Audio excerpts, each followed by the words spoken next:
guys, welcome back to another evening in the Stormcave, where stories live and breathe and where family memories centered around sharing those together are cherished. I'm your host, Grant Walker, and I'm here tonight with my co-host, Jenelle Schmidt, and a special guest. Jenelle, how are you doing? I'm doing really well, and I'm really excited about our guest that we've got on today. This is DJ Edwardson, and DJ and I kind of go back all the way to 2012 when I first started publishing, and he kind of first started publishing right around that same time, right, DJ? That's right. Yep. Yeah. And so I read his first book, he read my first book, and we kind of, I don't remember if it was like a Goodreads thing or if it was blog. I think it was the blog because we were both blogging at that time. It was a Goodreads forum, or I think Yeah. group, maybe. I think. Yeah. Anyway, I can't ever remember how I meet anybody. It's it's bad. But yeah, so it's been fun kind of following each other's careers and helping out where we can. DJ is also the mastermind behind the Silmaril Awards, which happens every September, where we nominate our favorite fantasy characters for various awards. And that's been running for 7 years now, I think. So 9 years? I don't remember. Nine. 9 years. Yeah. I said seven and then I was like, that's wrong. It's been running for about 9 years now, and that's always a lot of fun in the blogging realm in September. And so anyway, how are you, DJ? And can you give us tell us maybe a little bit about yourself? I'm doing great. It's so great to see you guys and get to speak with you for the first time. It's been a real joy, having a friendship and then also sharing the ups and the downs, the highs and the lows of being an independent author. And I have a lot of sympathy and empathy for you. And I did get to meet your father a few years ago, which was a real treat as well. So I do feel like I have this connection to you guys, even though we have not really had a direct connection like this. And even this isn't, as strictly direct, but it's closest we've ever been. So it's good. Yeah, I started my first book published, I think 2012, like Jenelle said. It was a sci-fi series. It was a trilogy.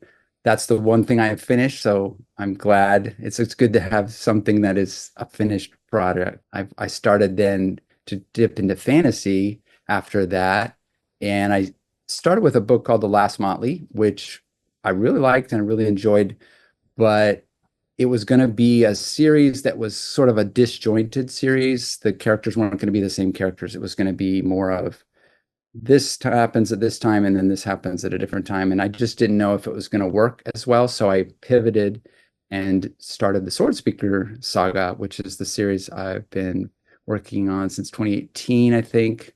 Although I did a lot of background editing. This is the work that I put the most work into. It's supposed to be 7 books, and there's a prequel as well, which Jenelle has actually read but has not been released. So I'm hoping to get that out as well. But yeah, I've got 7 books out, and last year I ended up just feeling so my last book was called Grimbriar. It was 500 plus pages, the longest thing I'd ever written in it. I think I went 7 or 8 drafts on that, and it was just a lot of work.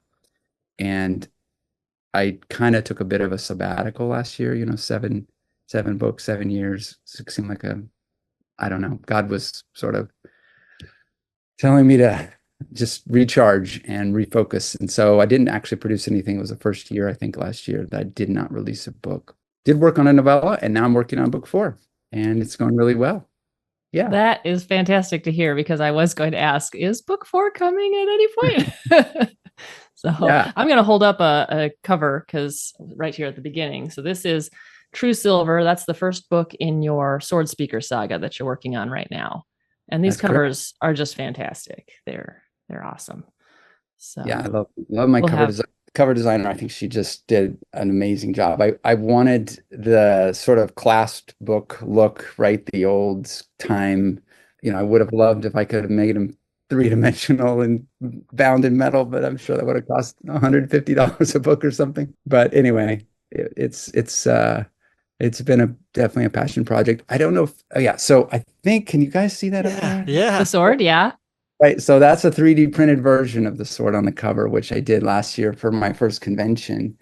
I got a 3D printer and got a guy to model from the cover, just modeled that. And so that was pretty fun project to work on. And I've actually got Rhymewinder, which is book 2. There's a dagger. It's over there. It's not painted yet, but it's in process as well. So Did you 3D print that yourself? yeah, it's amazing. Seriously? Really? Oh Yeah. my goodness. It, when are you going to offer those as like something that goes with the book, or if you buy the whole series? Because right. that is Well, awesome. my initial thought was I was going to do as a giveaway at the convention, but then I just thought these people are random. Yeah, they're not going to know who I am. So yeah, I decided to keep it. Actually, that is actually version 2. So the version I took to the convention had a defect in it, and it held up through the convention, but then after the convention, it sort of cracked in the middle, and I could never fix it. But so Oh my I've definitely goodness. not an expert on 3D printing, but I'm learning. And the dagger is much smaller, so it's gonna, I think, it'll be an easier project. But yeah, Cool. the series is I won't tell it too much to spoil it, but each book is about a different weapon, and these weapons are sort of legendary from times past, and they are given by someone called the Master Smith to men to fight off evils when they appear. And so the series is called the Swordspeaker Saga because only certain people can speak to these swords. They can talk to them and hear their voices, and they function in ways sort of like counselors or mentors for the people who are the heroes that wield them. So that's the series. And I definitely want to dive into that series specifically because I'm more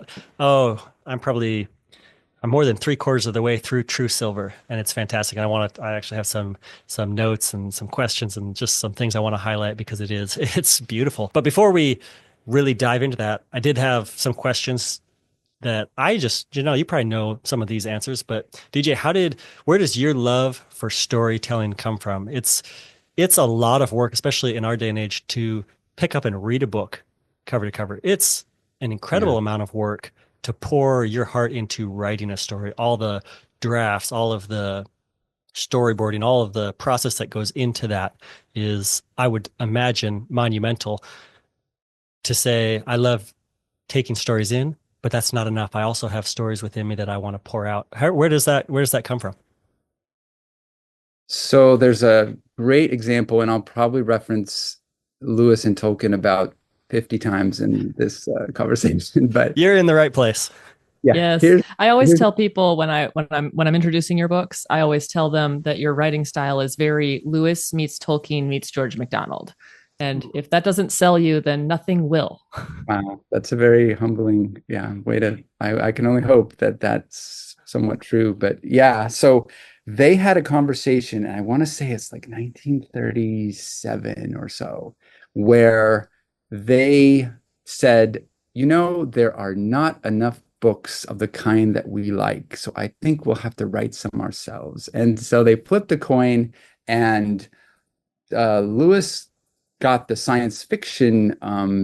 He was told to write a science fiction story, and Tolkien was going to write a story about Atlantis, which was, I think, I guess a fantasy story. Anyway, but Tolkien never actually finished that story, so sadly, we don't know what that would have been like. But Lewis did. He wrote Out of the Silent Planet out of that wager, and that's kind of my own experience. I grew up on sort of Shannara. There was a Dragonlance. There was a lot of fantasy in the 80s. I would say fantasy kind of probably, I don't know because I haven't studied the history of it, but I think it kind of dipped down in popularity sort of the middle of the century. You had Tolkien with Lord of the Rings, and that was a big book, but there really wasn't a whole lot after that I can remember, and certainly nothing has down through the ages. Nobody really remembers what was a great fantasy book from the 60s. I mean, I Nothing don't. really until the late 70s. Yeah. And so late 70s, 80s was when fantasy started to come back up. And that was just when I was getting into reading. And probably the first book that I read was The Hobbit. And I loved The Hobbit. And yet the Lord of the Rings at the time it didn't quite, I don't know, maybe I wasn't just mature enough. I really loved The Hobbit more than the Lord of the Rings at that time. Anyway, so loved stories. I would walk to school and tell my friend all the things I had read about the latest Shannara book that I was reading or whatever. And so I've always really enjoyed those stories. And I always have had this kind of heroic, I think Tolkien had this as well, where he really felt that the world had gone on from its golden age and sort of passed down into where we were now. And it was in a dull, low, bad place, really, that there had been a time when there were heroes and there were epic stories. And in the 80s, we were sort of getting glimpses of it. And I would go to the library, and I remember, I think I picked up a book on Norse mythology or something, and I was just trying to figure out what these stories were about. But at the time, I really didn't ever think of writing those kinds of stories. And then I went on to college, became an English major, where I was reading all kinds of things, not necessarily fantasy, and I was learning poetry was kind of my passion at the time, really. And theater. I really like theater. All that, that's not strictly literature, but anyway, so poetry is what I really focused on. I didn't write a ton, but I wrote a little bit. And then I really, after college, thought maybe I would go into journalism. I had an essay class that I really liked, and I thought about writing in that way. That never really panned out. And then in 1995, this will tell you how old I am, but I was in Honduras working at a mission for, it was a home for boys who, they weren't all orphans, but they had, for different reasons, left their homes, and some had parents that would visit them, or siblings and stuff, but they were kids with troubled backgrounds. And I don't know if you've ever been to Latin America, but the pace of life is a little bit slower than it is here, quite a bit slower. And I'm saying that as someone who grew up in the Midwest and in a town of 6,000 people. And there's a lot of downtime, let me just say, in Latin America. And so I found myself just these ideas coming into my mind. And I had this notebook, and I just started writing down this, what would become Into the Vast, although many years later. But anyway, that was I wrote like 50 pages in a notebook. And then I got married, and then I had kids, and just, got a job. And so it was all put on the back burner. That was just sort of this thing that I had done, but it was always in the back of my mind. Anyway, fast forward years later, I was in a book group where we were just reading a book a month kind of thing. And one of the guys came up and said, "Hey, I wrote a little something. Would you mind giving me some feedback?" And I thought, sure. I actually wrote, and I remembered that thing I'd written yees ago. I said, "I've written this. Let me kind of work it up, and I'll give it to you too." Anyway, so that started a camaraderie, or what do they call it when you're a collaboration, right? Like a critique group. Yeah, but it was really just me and this guy, critique partner. There you go. Right. So anyway, he really helped me. He read all of the terrible, probably first drafts of that first book. And I think he even read through the second book and maybe even the third book. And then he eventually went on, and we stopped doing that. But yeah, so that's how it started. Although another aspect that I just want to highlight is that in my own efforts to live out my faith and to glorify God, I really didn't feel that I was reaching people, or that I was seeing fruit from the way I was trying to testify or witness to people. And in this group, we started reading classics and old books and things where the Christianity was not the forefront, but it was a latent thing. It was the worldview, right? And you can almost hardly find an old book that doesn't have some kind of Christian worldview embedded in it. And that really sort of perked my ears up. And I thought, oh my, what if we could bring back that kind of writing? If we could have a voice in the arts for the Christian truth, Christian message. And so that was another inspiration where I felt, God, there's an opportunity here. There's a mission field here. And while I didn't feel the call to write quote unquote Christian fiction, which is direct, presentation of the gospel, which I think is fine. There's a place for that. I was really inspired by these older books in the way that they wove the Christianity and their faith and truth into just a very beautiful scenes and characters and things that, as Lewis, here we go again, Lewis would say, sneaking past watchful dragons, right? That's what he was trying to do with the Narnia series, where if you couch it in theological language or even more obviously spiritual direct language, some people will just never pick up that book, or they might not get what you're saying. But if you make it a little more, you've talked in your podcast, Grant, a few times about subtlety, right? Yeah. If you can just weave it in there to where it's just a natural thing, then you maybe plant some seeds. And so when someone comes along and they have a more direct presentation of the gospel or experience with God, then those sort of things percolate up. And that's the hope. That the term is called pre-evangelism or pre-evangelico.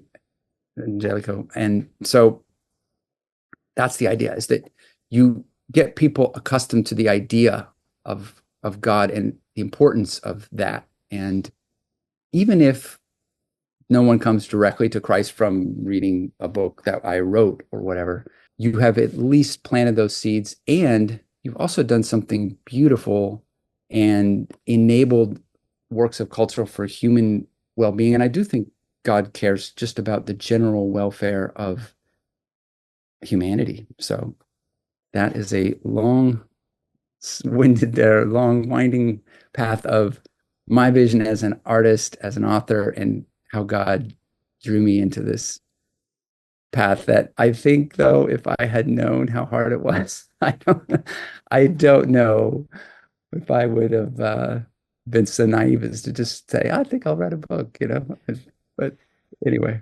Probably a good thing we don't know beforehand. Yes, right. I might have hesitated, or I might have just written it and never published it. You know what I mean? But part of it was like, hey, I did this. I think I can do this again. So that was the nice part. Well, it would have been really very sad if you hadn't published anything, because I think that's one of the reasons that I gravitate towards your books, and one of the reasons I like them so much is that there is a Christian worldview there. And if you're already a Christian, if you already believe in God, then you can see it. But even then it's subtle. Like, you started talking about it and I was like, wait, oh, right, the Master Smith, right? But it's so subtle that it doesn't like jump out at you and grab you by the throat, and it doesn't you never interrupt the story, right? For just the message that you want to present. The whole book is just picture. And it's beautiful, and it's interesting, and it's entertaining, and there's action and there's adventure, and then woven through the background are the themes and is your worldview. And if you look, you can see it, but it's not going to just jump out and beat you over the head with it. And I love that. Thank you. Yeah, I was going to save it for later, but so I'm reading True Silver in that series. Is that book one? That's book one. Yeah. That's book one. Okay, good. I started in the right place. But That's where I told you to start. I know. But I heard mention of like a prequel, but I don't know if that's in this series. So I don't know. Anyways, I just wanted to make sure. But there was, I'm about probably 3/4 of the way through it. And I love when those elements are woven into the fabric of the words and the story and the characters, because I think it's just more powerful. I know in film, they say it's more powerful to show something than to tell it. Like, let the visuals speak for themselves and let the audience come to the conclusion on their own. Kind of like the movie Inception, where the idea, he has to believe the idea is his for him to really follow through on it. And I think that's so powerful just in terms of storytelling, but it's also so beautiful. And I have found a number of times where a story will just hit me right where I'm at or right where I'm struggling. And it can be so inspiring. And so I read this section last night and I wrote it down here. And I want to make sure I get the names right because I say them in my head one way. So the main characters in True Silver, Kion, is that right? Kion. Kion, Yeah. Kion, and his friend Zinder, who I want to talk about them. And I think this is, I'm all over the board because I also want to talk about what makes a great story. And one of the things that I think makes a great story are characters that you love. And I think it's a rare gift when you can spend very little time with a character and come to love them. And one of my favorite characters who I just met last night actually was Strom. And how do you say his last name? Is it Stromglair? Stromglair, yeah. Stromglair. Okay. So Stromglair, he's a character that Kion is thinking about and referencing. And there's a number of times in your story where you're building to a certain conclusion, then it goes a different way, or a character has a hope and it goes a different way. And so the whole time I'm in my mind, you're getting this build up to who Strom is. And my fear was, the expectation is really high for who he is. I can sense that he's not going to live up to that. But not only does he live up to it, he exceeds expectation, which is amazing. And he has this beautiful segment. I don't think I'm giving anything away, but I do want to read this speech that he gives because I think it's so full of exactly what you're talking about, of exactly what I believe, what I want to believe, what I want poured into my soul, and what I want poured into my boys' souls and my daughter's souls. So I'm just going to read this. This is from Strom. This is from the book True Silver. This is a speech that Strom is giving. It says, "People of Roving, I stand before you in the name of our great and noble fane. Although we have not sought war, war beckons at our gates. Such is the manner of life. Where evil stalks, those of goodwill must gather to oppose it. But those who least seek battle may be the better to meet it, for they fight not for riches or power, but for the love of those they hold dear, for those who guard the hearth and keep the fires burning until their return. The Hawkmarn are a blight upon the land, but do not let their violence and spite overmaster you. Ever we must go to the battle, not out of malice or despair or a spirit of vengeance, but in solemn duty. And so now, for the Fane, for his people, and for the honor and hope that binds the four wards together, may I be worthy of this hour."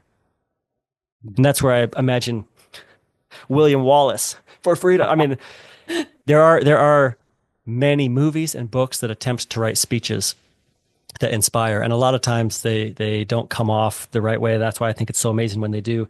But that is beautiful. I just wrote right after that. I just wrote Philippians 4:8. It says, "Finally, brothers and sisters, whatever is true, whatever is honorable, whatever is right, whatever is pure, whatever is lovely, whatever is commendable, if there's any excellence, and if anything worthy of praise, think about these things."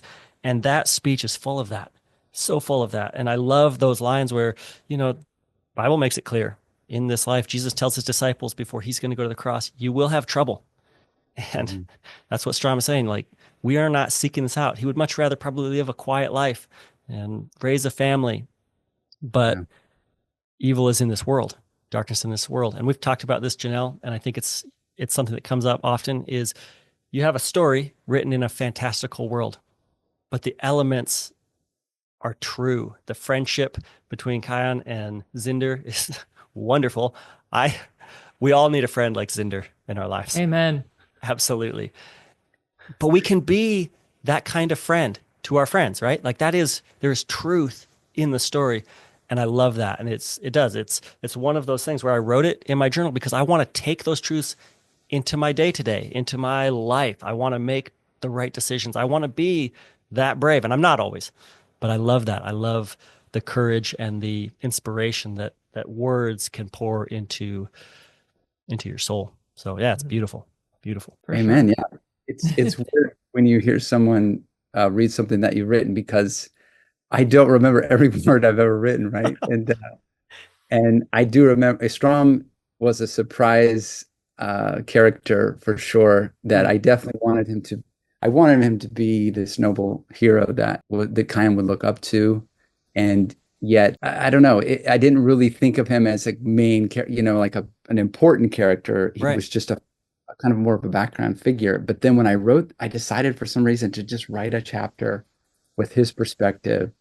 And I, like you, it was weird. I just fell in love. I said, this guy's great. I just love this guy. He's Um, awesome. He is awesome. The best so characters always come strolling along out of nowhere. yeah, it was just a real pleasant surprise. And I found myself thinking, I would really like to write more about this. And so the prequel is about Strom, actually. Oh, So yeah, well, now I'm pumped. yeah. More So so. I really need to get it finished. In fact, I haven't announced this I've kind of been dormant on my website and my newsletter and everything for a while, but I came up with a plan to where I think I'm going to finish book 4, and then I'm going to go ahead back to Blade Warden, which is the prequel, and I think I'm going to then release it as book 0, or the prequel. So it will be coming out pretty soon, probably within. So I would hope. So that's that. That's Yeah. exciting. Yeah. I originally wrote it right after True Silver, actually. So I wrote it and I wanted to give it away as a free promo, get people to want to buy True Silver. But after I wrote it, I thought, the tone here is just not. Strom is older, Kion is younger. Mhm. The thing there's not much of the glaives really in Strom's world, or his backstory. So it just didn't seem like the greatest setup. But I was glad I wrote it. But in the end, I kind of decided that it probably wouldn't function the way I wanted it to get people's appetite, because none of the characters really from True Silver are in there except for Strom. Anyway, Yeah. And I read an early version of it and absolutely loved it. I think I did notice there was a tone difference, but it's one of those where, like, I loved it, but I'd already read True Silver, right? Yeah. And so I was like, I know who this guy is, and I already love this character. So yeah, as an intro to the series, like as a magnet, magnets are hard. I've never done one because I just feel like I don't know how to put that much effort into a story that I then just give away for free and that only some people can read. So Yeah, I think it would take a lot of thought, and you'd want to probably make it short, and yeah, like you said, minimal amount of effort because you're giving it away for free. But it's still anyway, good so that people know that you can write well. So, yeah. So it's sitting there on the back burner for now. But once I finish the next book, which is called Mountainfall, then I will turn back around and get it into fighting shape and see if I can publish that. So it has a cover and everything, but Well, you heard it here first, folks. I think we just got a title reveal. I I didn't know it was called Mountainfall. Have you revealed that anywhere? I'm pretty sure it's in the back of the book. Let me see. Oh, is it? Uh, Did I read all of the last pages? Yeah. Yeah. Oh, it is right there. Okay, never mind. People already know. Gotta read to the But yeah, it's Well- Mountainfall. And the cover's done. Oh man, it's such a cool cover. It's great. I don't know, you're probably like this, Jenelle. Like each cover that comes, you think, oh man, this one's my favorite. And every one that comes out is so exciting. So I'm looking forward to that. But what yeah. is your process like for writing a series of books? Janelle, we've talked a little bit about it with you, but do you have a fully fleshed out story where I know we're starting at point A and by the end we're getting to point B? Are you very meticulous in terms of storyboarding or outlining, or is it something that, it kind of, new ideas will come in? How do you deal with, I think all creatives in general probably deal with times where it's easy and it just flows out, and there's times where, man, I don't know where the story is going from here. And in those times, how do you get through that? What is your process like writing these stories? So my process has evolved. The first series, Chrono Trace, was just meant to be one book, and then I finished it and realized, oh no, this isn't going to work. And in that series, or the first book, I should say, I knew what the end was, and that was about it. And I kind of knew a few scenes in between. But after I wrote that series with The Last Motley, I kind of had more of the full idea of where things would go. And I don't know, I maybe had a few pages of an outline or something like that. But then when it came time for me to write Swordspeaker, I actually was going through a period of time where I really couldn't write because I was dealing with an injury. And so I had a lot of time to think, and I plotted out everything from book one to, there was actually going to be 8 books at that point. And I wrote down a synopsis, probably a 2 or 3 page synopsis of each one. And I wrote down characters, and I did character sheets. And I think, Jenelle, you use Scrivener, right? Yeah. So I use Scrivener. It's got this great feature where you can do character sheets. And so like for Zinder, I'll write little catchphrases that he likes to say. Horned toads is one of his favorite expressions, but Scoom diggers is another one. I don't know. Anyway, it's got this little thing, and it'll talk about their background and their height and weight and different quirks and personalities. The main characters, their sheets are a lot more involved. Anyway, so I've got those sheets, and then I've also got an outline, or a synopsis, I should say. And then I've discovered this tool called Aeon Timeline, and I would highly recommend it to any author, because what it does is it allows you to create a calendar, a fantasy calendar if you want, or you can use the conventional calendar. And then you plot stuff on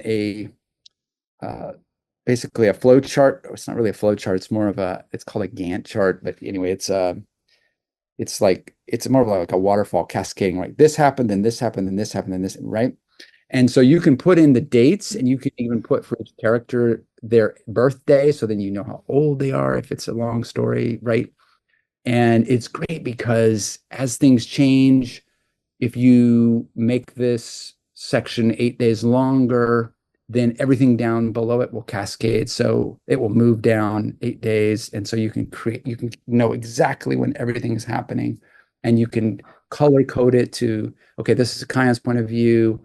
Or I also color code it with, okay, this should be an emotional scene. This should be a funny scene. This one develops the background of the world. This one develops this relationship with his father, blah, blah, blah, blah. And you can tag, and you can just go crazy. And so I've got outlines for every single book of the series already done. So for me, I really don't ever have difficulty writing. For me, the biggest obstacle is getting in that chair and just blocking everything out, and just because once I start going, it's almost like, I can't stop, because I already know what's going to happen. And it's almost like I just need to be chained to this keyboard and finish it. But yeah, so this one has the whole thing planned out. So it's funny because my wife is my first reader, and she does not like it when characters suffer, or especially when characters die. And she'll say, "Oh, I was reading that at 3 a.m. in the morning, and I wanted to smack you, just and anyway, but yeah, so she's read it, and so I know the end, right? But she says, "Why won't you just tell me the end? Why don't you just tell me what's going to happen?" And I said, you got to read it. I've got to write it, and you've got to read it, and got to wait. But yeah, I do know that as Sam says, when he wakes up at the end of Lord of the Rings and Frodo's there, and he says, "Are all things going to come untrue?" So I will say this, that there's some pretty dark things that are ahead in the series, but there is some light at the end of the tunnel. So hopefully that doesn't spoil. Cool. No, that's awesome. We were just talking last episode about how, my kids are getting to an age to where some of the books that we're reading, some of the shows we're watching, I don't know if the material is heavier, but it takes topics more seriously. And so evil is portrayed as evil, but it almost has to be to understand how good is. And those stories where you have Frodo leaving the Shire, when you understand that he didn't have to, he could have stayed.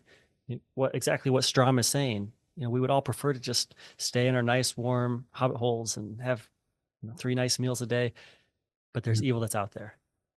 And the darker it is, the more heroic the heroes are. And what's funny is we don't want to live those stories, right? But those are the stories that we love.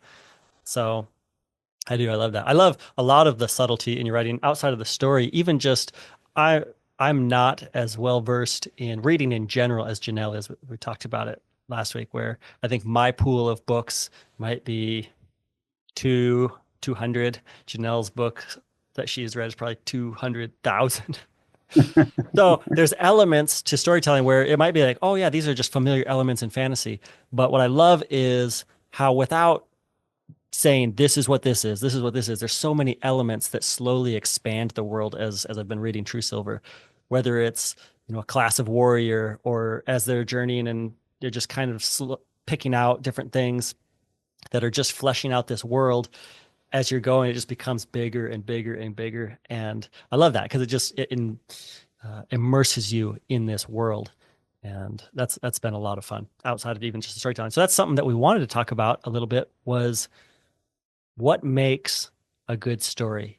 We spend hours scrolling through Netflix. Dad used to spend hours walking around Blockbuster and Video Images trying to find something good, because it is rare. It's hard to tell a good story, to write a good song, to write a great book that resonates with people.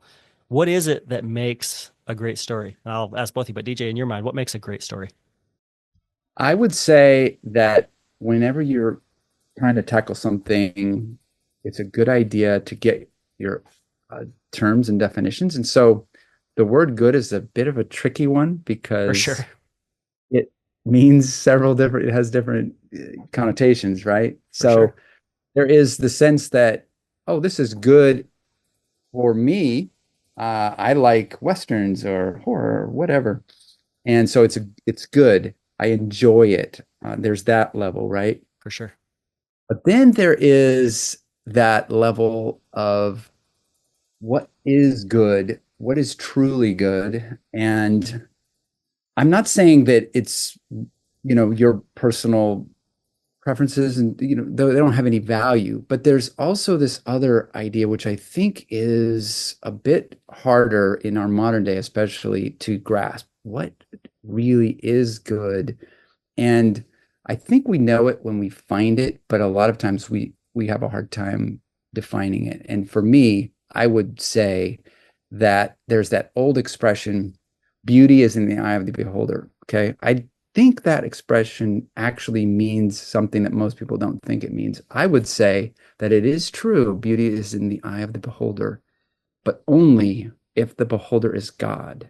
So when God sees something as beautiful, then it really is beautiful. And I can know that it's beautiful. So that's not a silver bullet to look at every book and understand it, but I think that gives us a light to go towards in the darkness, sort of a something to grasp for. I'm trying to discover what is good in God's eyes, what is beautiful in God's eyes, what is pleasing to him, what brings glory to him. And so from that, I think cascade several implications, but again, based on your own experience, your culture, the spirit of the age, I think, has an influence on us. We have all of these other influences that we have to contend with, that are pulling us to say, oh yes, that's good, very, very good. And yet when we look through time, this is another thing that Lewis is great about saying, that we should always read older books and we should understand what happened in the past.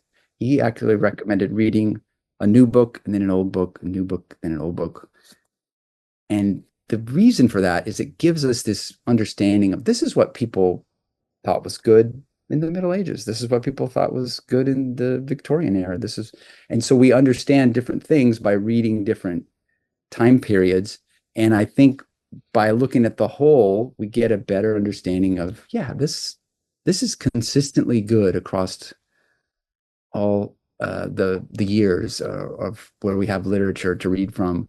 Or, yeah, these guys in the 1800s, they really put family up here, and maybe we're not putting it that high, and maybe we should. We can learn from them. So those are some of the ways that I, over the years, have evolved my understanding of what is good. But aside from that, just in a pure practical sense, I think something that is good is something that has those qualities, and you can ascertain those qualities, and they have a meaning for you that is something that touches and you can grasp it inside your soul. So it's a significance to the actions, because if you think of a plot or the form of a story, right? You can say, well, chapter 1, chapter 2, act 1, act 2, act 3, this happened, then that happened, then that happened. It's really just a sequence of events. If it's not meaningful, and meaningful not just in the sense to those characters, but in a broader way, to where it pulls us into this secondary world and helps us understand and relate, and we come away refreshed and changed, and it has added to our lives. Those are the books that's why we're reading to find those kinds of books, I think. Absolutely. Yeah, for sure. Jenelle, any thoughts? Because that's beautiful. That's exactly the answer that I didn't know I was hoping for, because I'm thinking on the surface level of it, but that not only explains why that question isn't as simple as it sounds, but just that's beautiful. Jenelle, do you have any thoughts to add to that in terms of what is it that makes a story great? I mean, I was thinking very surface level when we were talking about this earlier. So I don't think I could say it any better than what DJ just said.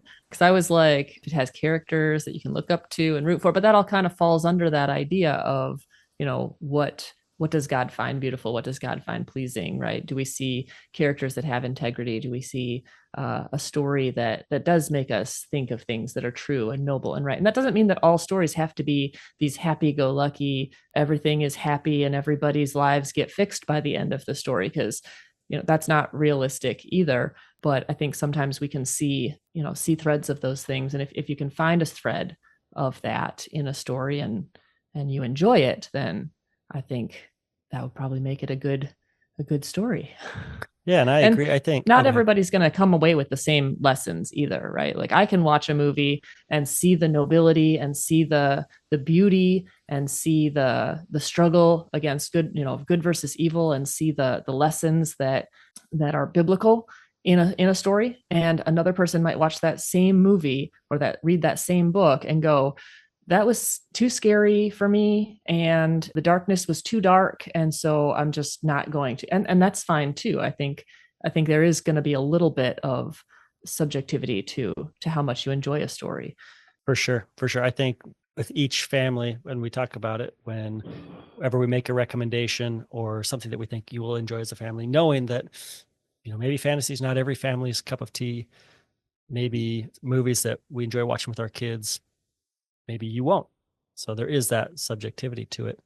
But I love the way you put that, DJ. And I do think a great story, it's kind of like life in my mind, where I think God has given us things to where God is indescribable, but he's given us small little things that help us to see shades or shadow of the reality of him. I think just things like becoming a father, I feel like it just gives me a small glimpse into how God views us as his children, and something I try to communicate with my kids.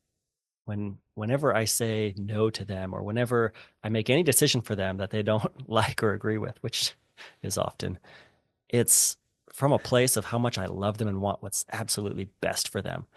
And so I think of how many times I complain about what's happening in my life or what's occurring, the circumstances that I'm in, and just saying, God, why is it not happening according to my plan? I always say, I know God's plan is best, but sometimes I think my plan is pretty good.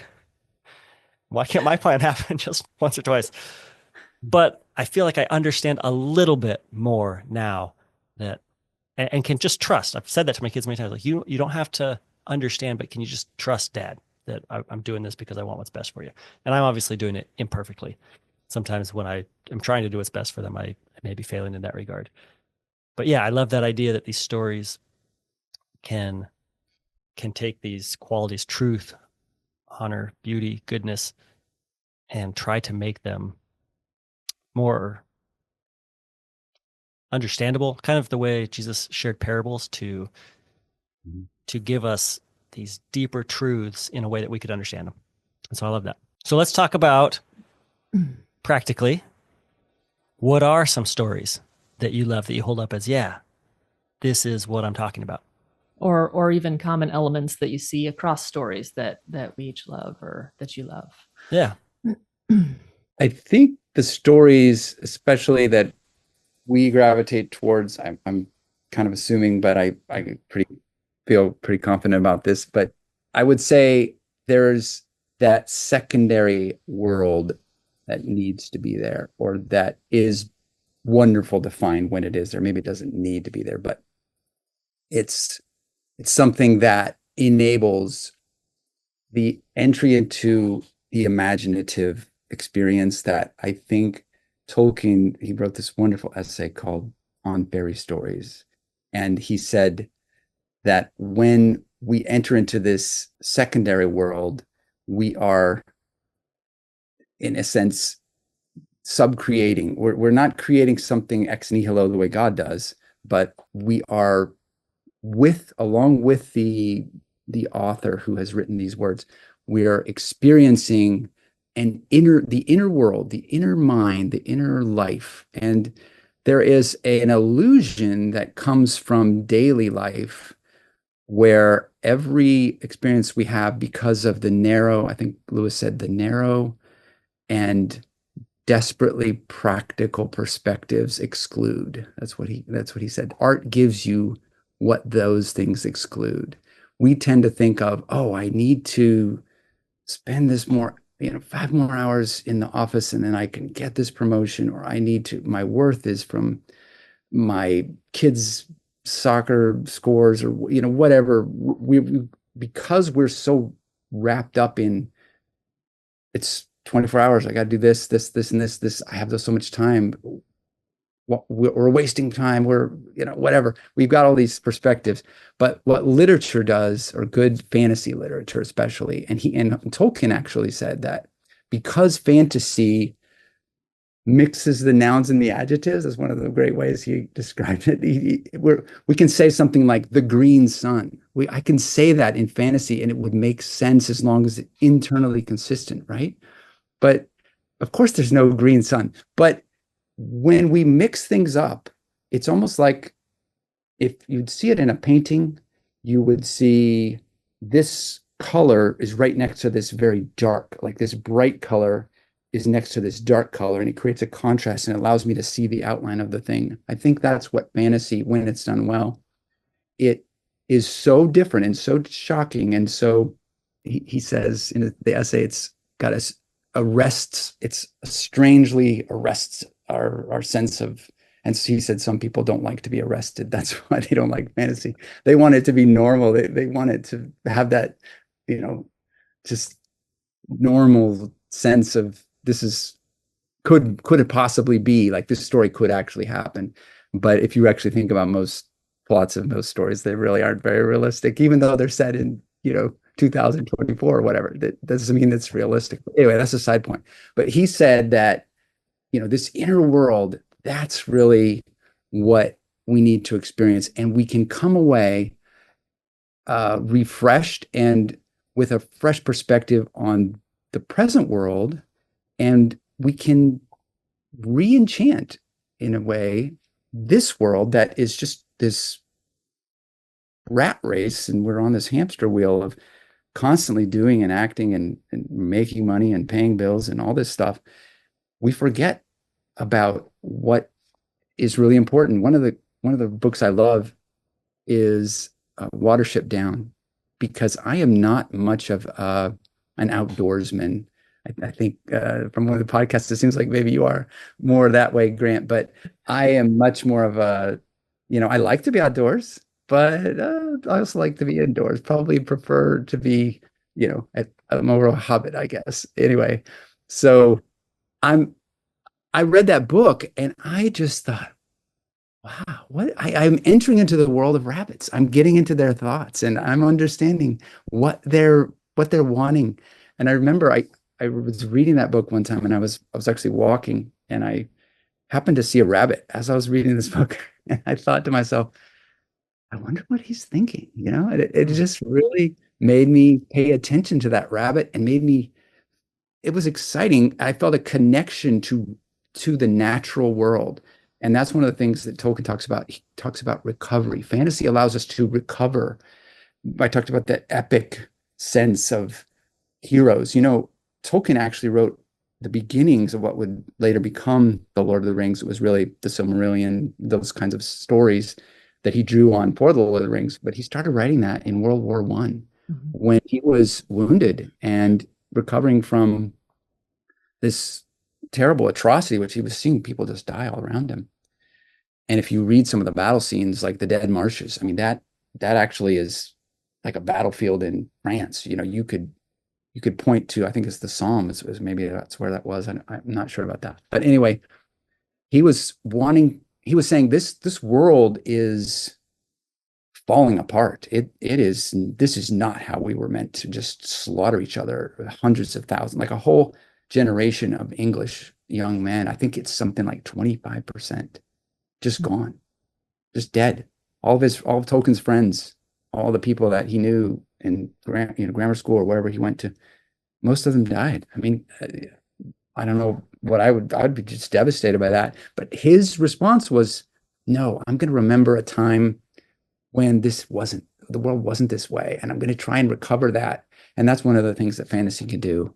And so, yeah, there's a lot to say about just fantasy in general, but those are the kind of stories that I'm looking forward. Someone to say,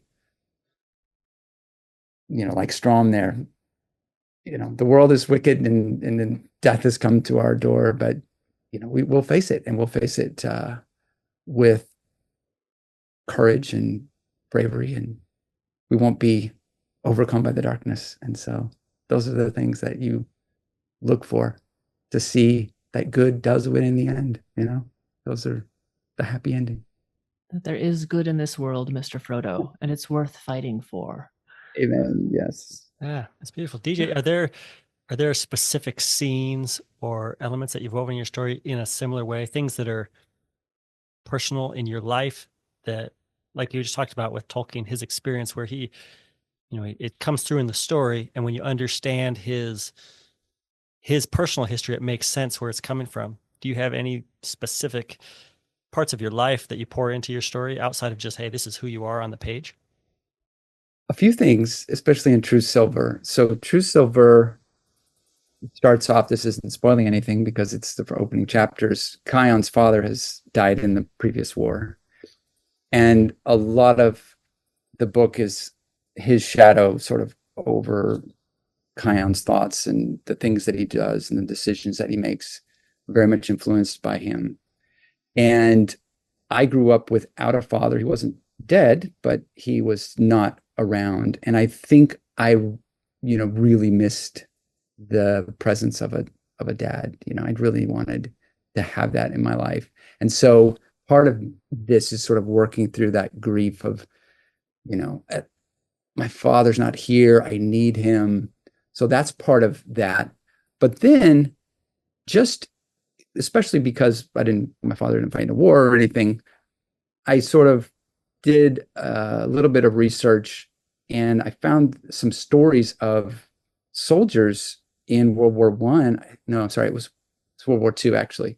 So in World War II, there was a man who was parachuting in on D-Day, and I can't remember his name, but he obviously knew, there was a strong chance he could die. So he wrote, he had a newborn son. His son was like 1. I think he maybe was born right before he went to war. Or maybe he was born while he was deployed. I can't remember, but he was very young.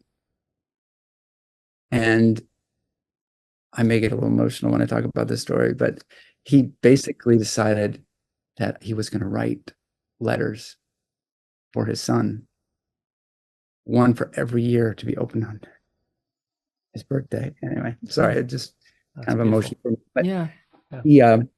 I mean, can you imagine like being that boy and opening, every year, knowing that your father had died this heroic death, and even as he was going into his death, he was thinking of you. He wanted to leave these thoughts with you, and there's a letter that Kion has from his father that he really cherishes, and that kind of came from that. that was inspired by that story. So those are a couple of things that from real life and from the real world that are in a fantasy book about swords and, Hawkmarn and monsters and other things. Yeah, wow. Yeah. But there's tons of things in pretty much all my books that are little Easter eggs or things that maybe would only be meaningful to me or if someone, really know them. I do take a lot of care with naming things, and I really enjoy this. One of the things I love most about being an author is naming something in a certain way. Like if you look at the map for True Silver, there are I think they're called the Hemming Hills, but it's spelled Hylls. And so it's my way of sort of saying, this is an old world. If you read like old English and stuff, you get those kinds of weird changing of the spelling of words, and sometimes it's unrecognizable. But I love stuff like that. Those are things that I try to weave into my world. And I think in a lot of times in fantasy, because we want to pick something that's original, that a lot of fantasy writers will get some just wild names, and you just think, like I was a little bit nervous when you said, I'm not sure how to pronounce this, because I try to pick words that I hope are pretty easy to pronounce. But that's one of the things that's a stumbling block, I think, for me when I read some fantasy, is that I think, wait, what is this guy's name? Like it's SZEA, or something. It's like, wait, what? I've never seen that combination of letters before. But We I felt would like so. to buy. Oh, go ahead. I was gonna say we felt so vindicated as children. So my uncle, Uncle Todd, their kids kind of similar age to us, and so we're going through a lot of the same stories together, and specifically Lord of the Rings. And I remember one time we were all together as a family and reading sections of Lord of the Rings aloud, and I was so outraged that they were calling Gollum Golem or Aragorn was Aragorn. And I remember feeling so vindicated when the movies came out and being like, yes, we were right all along. I don't know if we were, or maybe the movies got it wrong, but I've always, it's hard when, especially when I read to myself, because like I'll read with my kids a lot, and sometimes you come to a name and it's kind of like reading names in the Bible sometimes. As long as you say it with authority, I feel like it's right. And you're never going to be second guessed unless you have to read it in front of other people, but especially in front of the author. I think the names are very simple, but I was just very afraid that I would pull my Uncle Todd and get it wrong. Uncle Todd, if you're watching, no offense, but you were wrong. No, I think you're right. You're correct as well. Yeah, Tolkien was very particular about pronunciations. Yeah. I mean, he was the philologist, so he had a good reason to be. For sure. Yeah, for sure. I think it is hard, and I think we do fall into it as fantasy authors because, like, even with my newer series, like that was my goal with the Turum Archive was, okay, these names are going to be easy to pronounce. They're not going to be Bill and George and that sort of thing, but they are going to be simple. They're going to be shorter, and it doesn't matter because they're different than normal names. And so people are constantly asking me, how do you pronounce this? Or I give a pronunciation guide to my narrator, and he's fantastic. And 90% of the time he guesses right if I don't give him a pronunciation. But there are some names where I just think this makes sense and it's so obvious, so I don't give him a pronunciation. And, inevitably that's the one that I didn't think was going to be a problem. But I'm like, I gotta have you redo this. So, well, Jenelle, sorry, Benjamin, I try. DJ, there was one of Janelle's first books that she wrote is as part of the Minstrel Song series. The way it was originally written was 10 pages a day. And so we would read 10 pages a night. And it's funny when you're talking about your wife saying, I want to know what happens next. And you know what happens next. We would ask Jenelle, like, we would get done reading the 10 pages and be, oh man, we want more. What happens next? And I think at the time it was kind of genuinely, we don't know. There aren't nope. 10 more pages. Tomorrow we'll find out. But there was one night where I think, and being a very mature, probably 9 or 10-year-old, I was like, come on, Janelle, how come we can't have like a Bob or a Jimmy John in this story. All these names are so big and great. So she did, I believe. FYI, I don't you know were if it's 15. Yeah, maybe not mentally. I wasn't quite there yet. But there was a chapter. I don't even know if it still exists, but you wrote a whole chapter and you added some explosions and there was a Bob and it was great. And Space aliens came and but it then the also story ended. but then it was okay, you were right. I was wrong. Continue on as you were. Yes. Bob the alien showed up in the middle of King's Warrior and Yeah, it was abducted everybody, and then the story was over. And I was like, that's what it would be like if there was a Bob in this story. yes, I stood corrected. Yeah, be careful what you wish for. For sure. So one of the questions we had written down, and so I want to ask it just in case you guys have something prepared, because I tried to start writing things down, and so my list is, I can't even say if it's genuine or not because it's such a hard question. Let's say you're deserted on a deserted island, and you only get try that again. You're stranded on a deserted island, and you only get 3 books. You're lucky because you do get 3 books. Which 3 books and why? And how about, let's say we also have the Bible. Okay. 3 books so in I'll go addition to. first. I'll go first so that 1, you feel more confident in your list, and 2, so that I don't have to endure the embarrassment of my selection after hearing yours. Because yes, I did actually put the Bible on my list, and to that point, I do think that a number of years ago I may have answered that way, but I don't know if it would have been genuine. But I have very recently found, I don't know if it's a new appreciation, but just like stuff has been jumping off the page and it has been really exciting. And I wouldn't say it has anything to do with me, but I have taken a lot from God's word recently. And so I think I could say honestly, like I would want that to be one of the books, but I also thought maybe that would be a given that we would all have that. So I was thinking through trying to figure out if there was just 3 books. And it's so hard. It's kind of like picking a favorite book or a favorite movie. Mm-hmm. And so I kind of just went with books that I've read very recently that have had such an impact that they have actually changed or inspired or directed how I've made decisions in my personal life. And Jenelle, you recommended one of these books. It's the book Banner in the Sky. And it is a pretty short book. I think there's actually a Disney movie made on it. You know, I think Third Man on the Mountain, I believe, which I haven't seen yet. But the book is beautiful. And it's about a young boy who has lost his father in a mountain climbing accident. And he's a young boy, and everybody in his village, all of the respected men are mountain guides. And he wants nothing more in life than to be a mountain guide, to climb this mountain that no one has been able to conquer. And because he has lost his father and because it was a tragic accident, his mother is very much trying to direct him away from that life. But he just has this calling inside him where he can't not do it.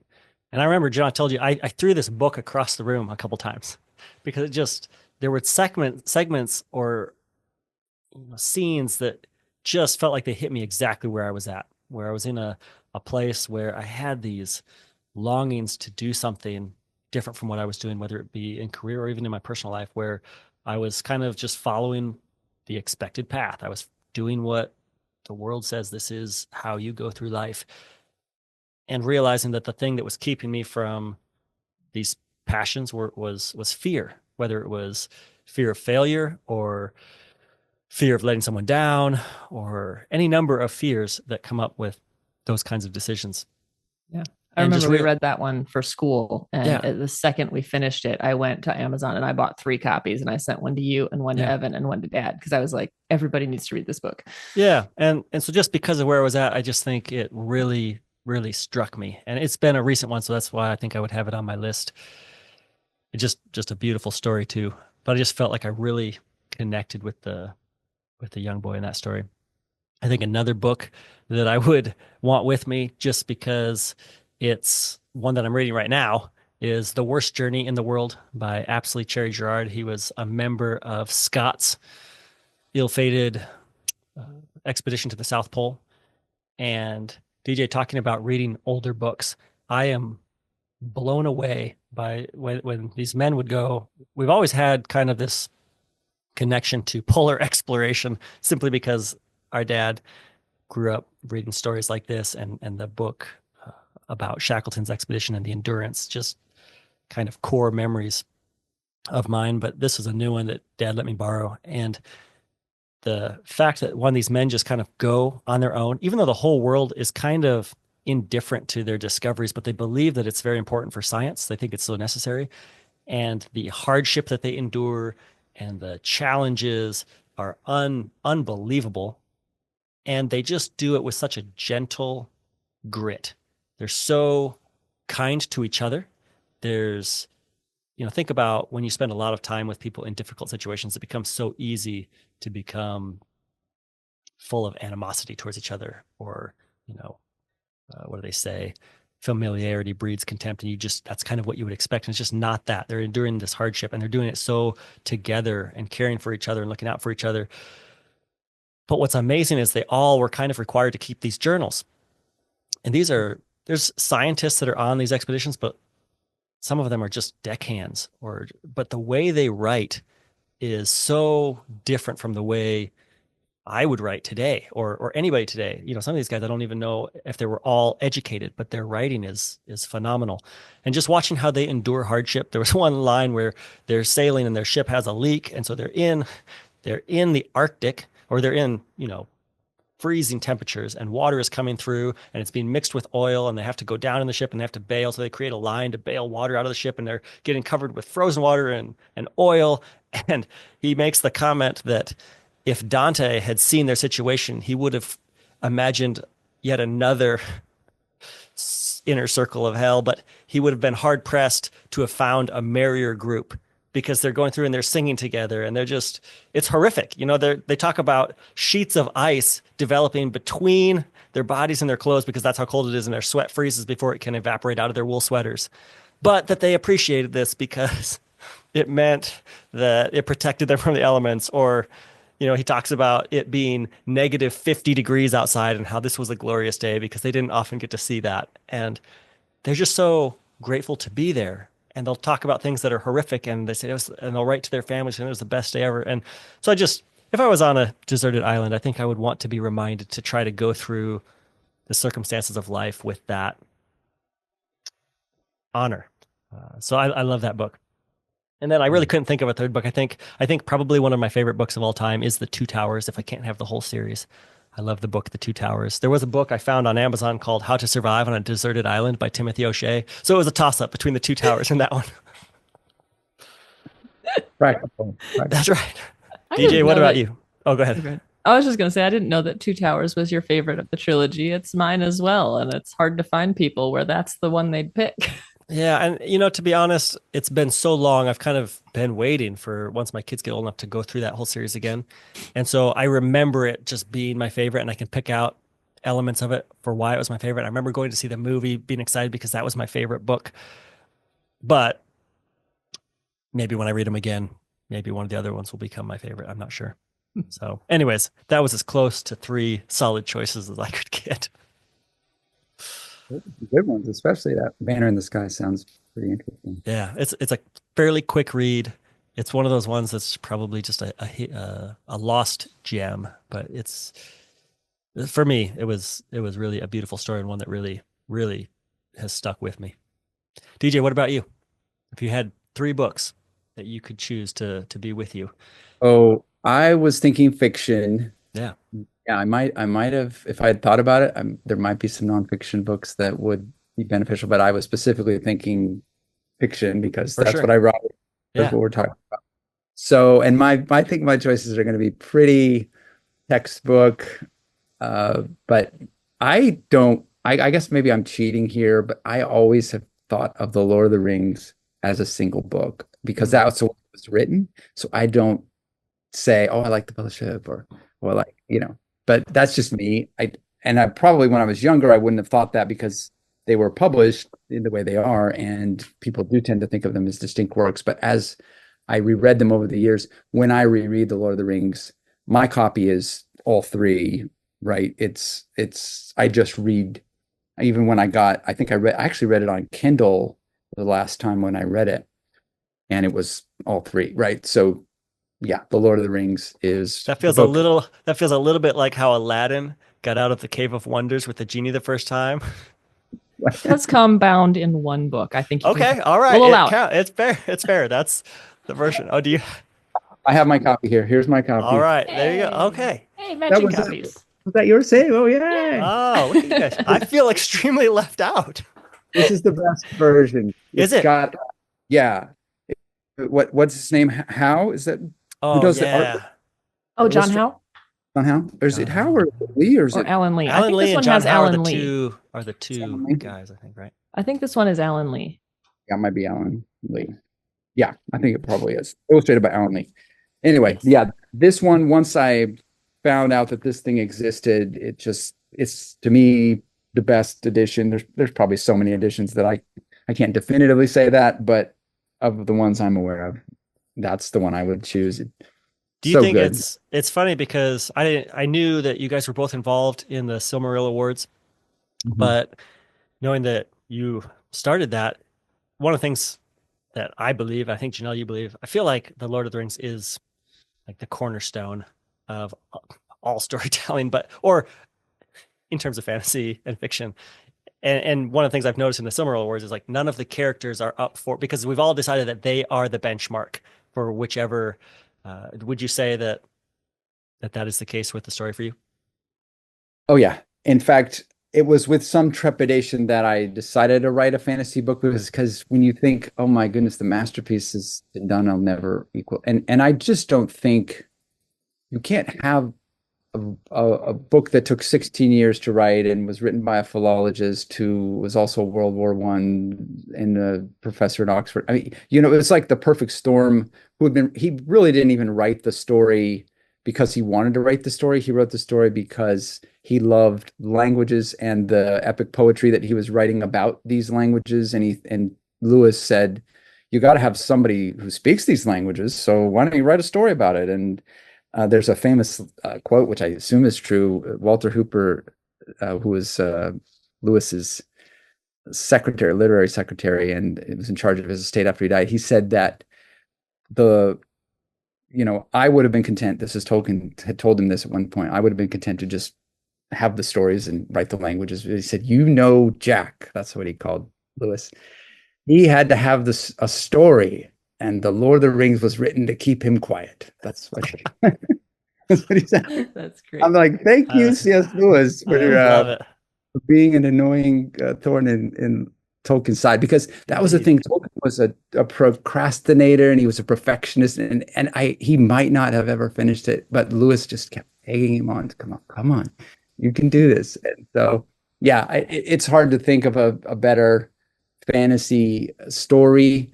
So when I decided to, especially with Swordspeaker, what I decided to aim for was hopefully the happy middle between Narnia and maybe even The Hobbit's kind of down there, where it's more of just a genuine, more of a frolic or a little less serious, more for a younger audience.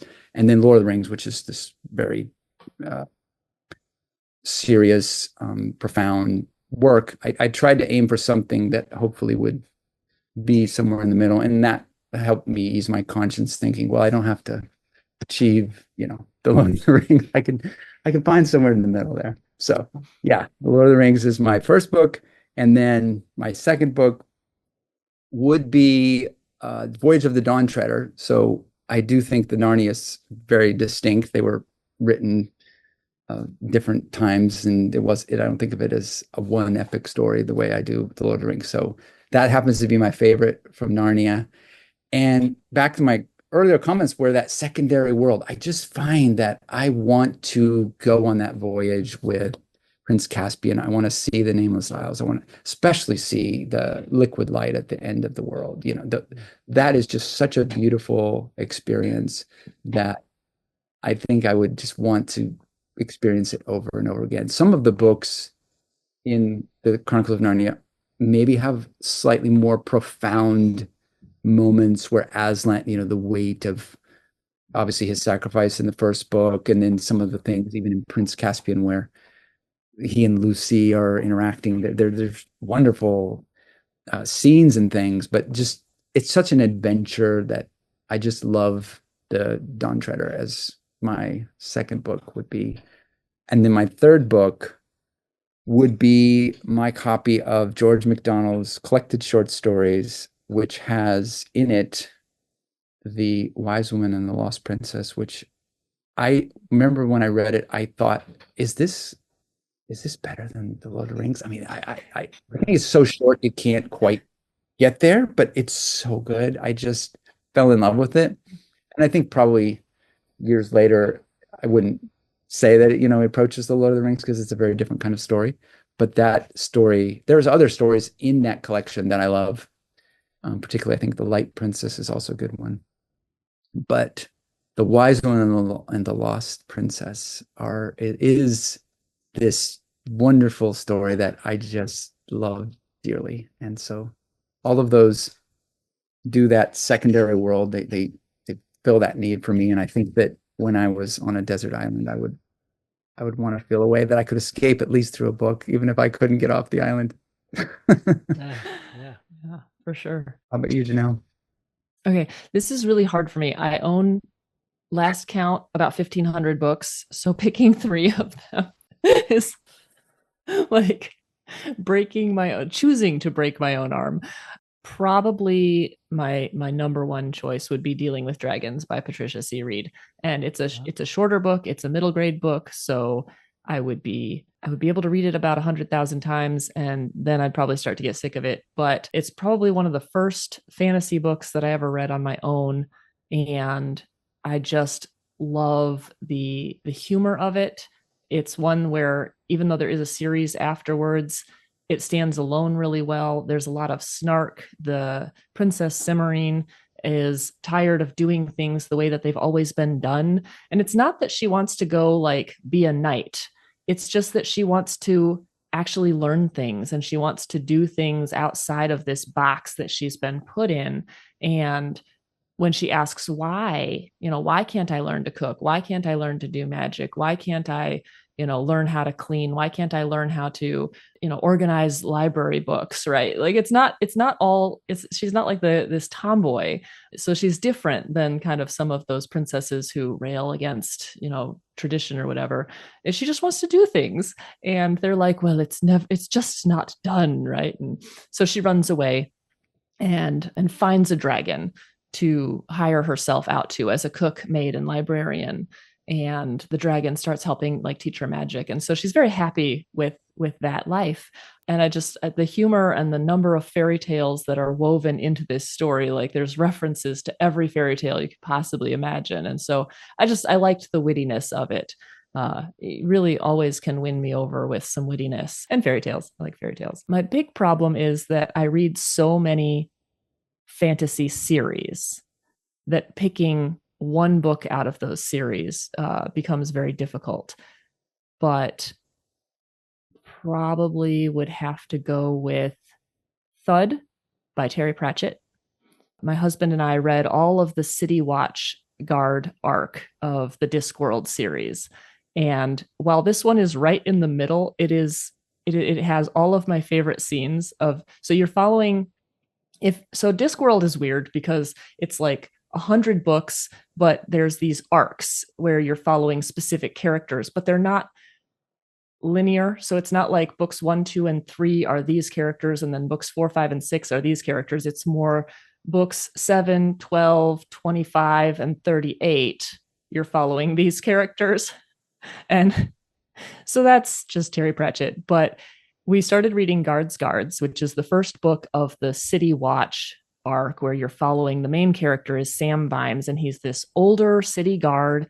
He's really gotten beat down by life and the corruption in the city, and the corruption and the fact that his police officers are not protected. It has just really gotten him down, and it's kind of worn him down to a point where he has kind of given up. And this young new recruit comes to the city. His name is Carrot, and he was raised by dwarves, but he's like this super tall redheaded guy. And he comes to the city, and he wants to become a police officer. And he's super idealistic and super optimistic. And the rules say this. And I read the entire police manual, and this is what we have to do. And he sparks Sam Vimes to kind of become the best version of himself, because he sees that maybe other people will care. And then a dragon attacks the city, and they have to decide whether or not they're going to protect the city or run away and hide the way they have been doing. So then you follow Sam Vimes throughout this whole arc of his. And Thud is, one, it's a great title for a book, and two, it's hysterical. Like, it's the funniest book in the whole series, and it's all about Sam Vimes, who I didn't even like for the first half of the first book. And then there's a moment where this kind of creepy politician demands that he hand in his badge. And I was incensed. And I was like, I turned to my husband because I was reading these out loud to him. I was like, I like Sam Vimes, and they better stop treating him this way. So anyway, it's a fun arc. We can, in the show notes, I can put the list if anybody wants to know like which books to read in which order to actually follow that arc. But Thud is kind of his book, and it's all about him, and he's at that point where he is as noble as you've been hoping that he would be. So I like redemption stories. Third book, probably the first book in the Song of Albion series by Stephen Lawhead, Paradise War. That would probably be it. It's a story about a man who basically finds a portal to another land, and he kind of ends up in this alternate history of, I think, Ireland. And so he's with these Celtic warriors and kind of has to learn how to deal with being thrust into a totally different time, totally different place. But it's very fantasy and portal fantasy. And I love everything by Stephen Lawhead. So nope, I changed my mind because that's the first book in a trilogy. It would be The Icarus Hunt by Timothy Zahn, because that's a standalone. So Jenelle has mentioned 37 books. I told you I can't keep it. Okay. You did recommend that to me, and I read it. It is wonderful. I love that book. Yeah. Well, that is awesome. At least I think everyone listening in now has some options to go and check out if they would want to. I believe we could probably keep talking because I still have more questions. And we haven't even gotten to talking about board games, which is something else that I think it would be really fun to talk about, because we have gotten to an age with my kids where we have started playing some really fun board games, just like we're starting to enjoy movies and books and music that we've been waiting to do. Now we're getting into some board games. And DJ, I know you and your family are big fans of board games, right? That's right. My kids are a little older now, so they've kind of moved on in some ways. But yeah, we had a long time where we played lots and lots and lots of board games. Really? Well, I think we're just going to have you back. Oh, I was going to say, we've got plenty for a couple more episodes, I'm sure. Yeah, for sure. It would be awesome to do this again soon. I would love it. Yeah, that would be great. One of the things that I just want to leave viewers with, Jenelle, you can speak a little bit more to this as you wrap us up, but I have started reading DJ's Swordspeaker series.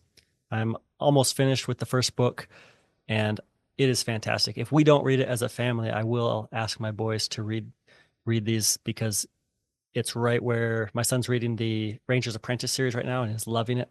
And I am excited for him to be able to get this book in his hands, or to read it as a family once we finish the series we're in the middle of, because even just through book one, it is phenomenal. And I would ask DJ who your audience that you've written this to, because I don't know where the story goes from book one, but book one is right at where I would love to be reading with my kids. And so it's very likely that whenever we finish the series, we're in the middle of reading through the Harry Potter books. We're got about 2.5 books to go there.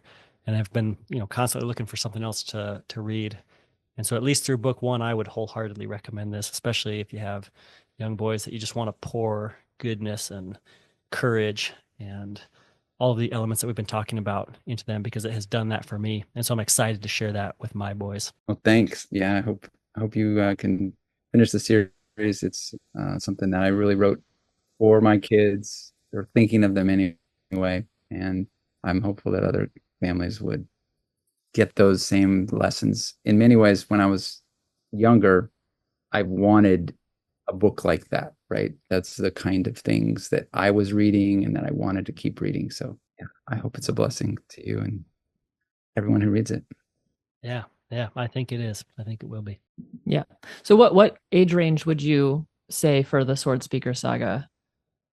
So the first book is maybe, I mean, you could maybe 10 would be the youngest, although maybe 12 would be a little bit, for the average 12-year-old might be a little bit more suited.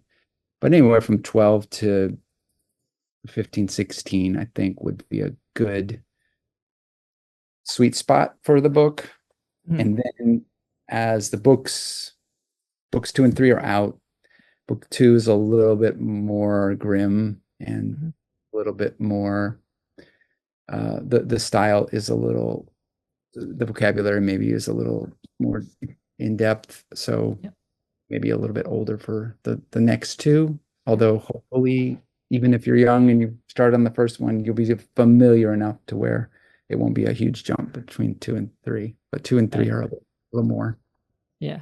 I've always thought like your books would be really fantastic for 16 to 18-year-old young men who are looking for adventure, and you write in a little bit of a I think a higher grade level than I do, which is a compliment.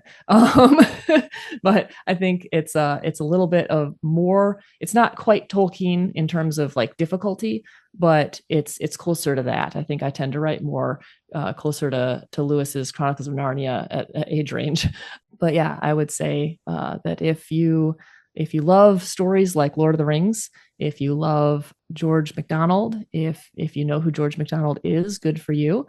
If you've read Stephen R. Lawhead or Timothy Zahn, that kind of age range, this is the type of adventure that you will just enjoy. If you have a son who is looking for an adventure and you want to be able to hand him something that's clean and that's going to inspire courage and integrity, especially if they're a young teenager or a middle teenager, this is definitely one you could hand them with no problem at all.